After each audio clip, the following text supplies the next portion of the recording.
Blake and Katie here with NOLA Wrap Up, and we are hanging out with Unicorn Fukr. Yes, you heard that right, Unicorn Fukr, and Quickie Mart, also known as Eric and Martin. What's up, guys? What's happening? How's it going? Hi, good.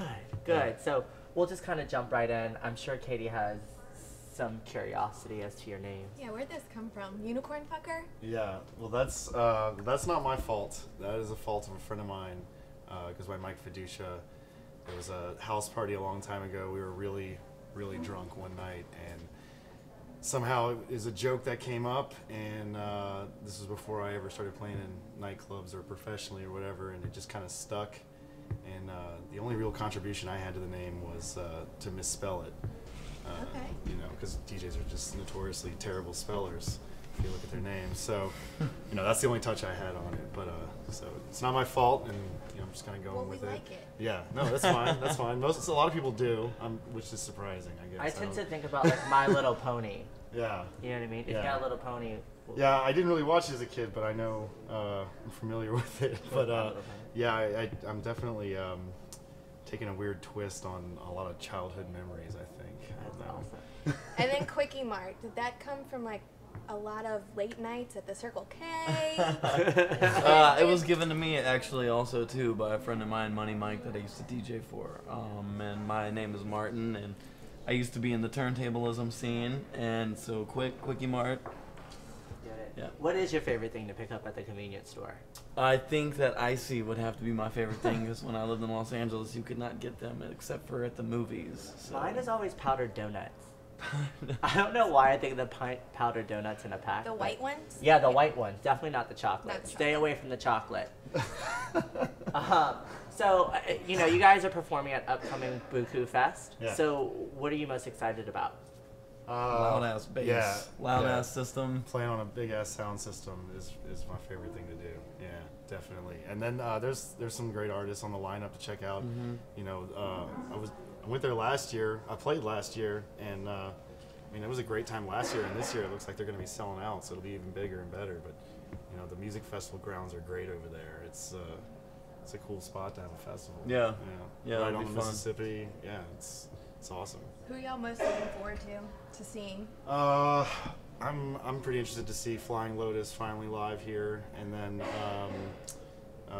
Totally Enormous Extinct Dinosaurs is another one. So Yeah, Primus, I think. I'm hyped for Primus. I've seen them a bunch and was a big fan as a kid. yeah. So, how does New Orleans inspire your music? Well, for me, you know, the fact that we can just play dance music all hours of the night, no shutdown time, and you know, just keep partying for as long as we can handle it. New Orleans is perfect for that. So I love playing dance music here. You know, so it's also with New Orleans, a lot of the funk and soul. I really like to play a lot of funky house music, and that really, you know, does well here when I do play it.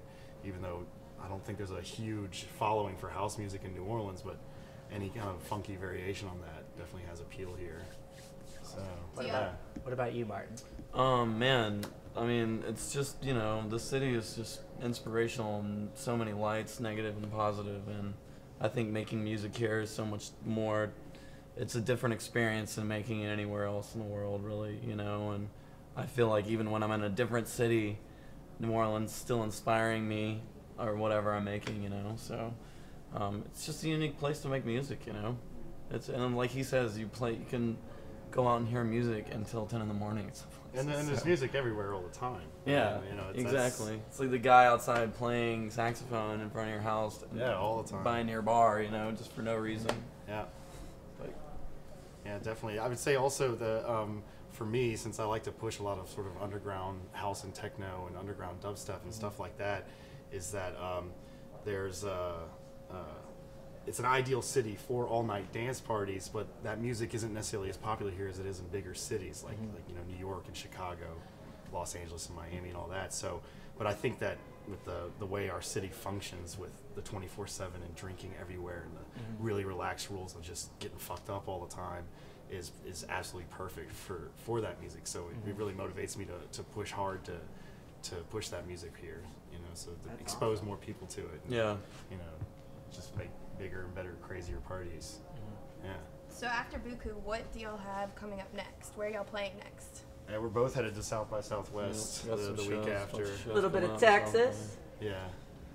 Yeah, a whole week of Texas. Oh, we could Yes, Texas, sir. Yeah. Yeah. So you both play dance music, right? Yeah. So what's your favorite dance move? Can you show us? Favorite dance move? Oh Show man, me you got to buy robot me drinks You got first. the robot arm for sure, right?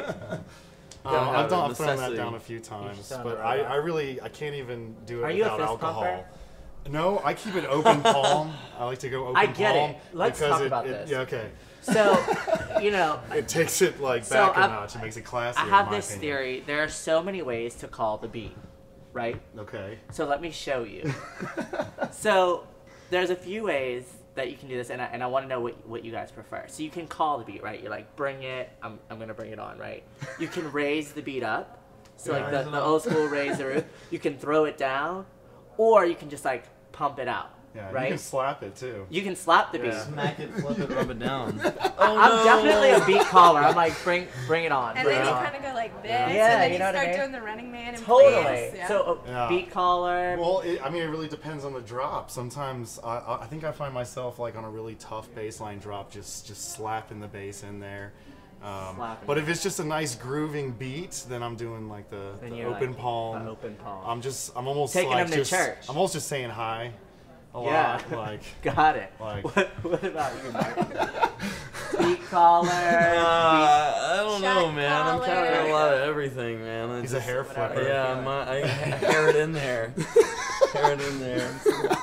Well, going on? Yeah. well, you guys will definitely find me at Buku in a unicorn Awesome. costume, calling the beat, eating a bag of powdered donuts. There you go. With You an know what I'm saying? icy. There With you an go. icy. Well, thank you guys so much for hanging out with us.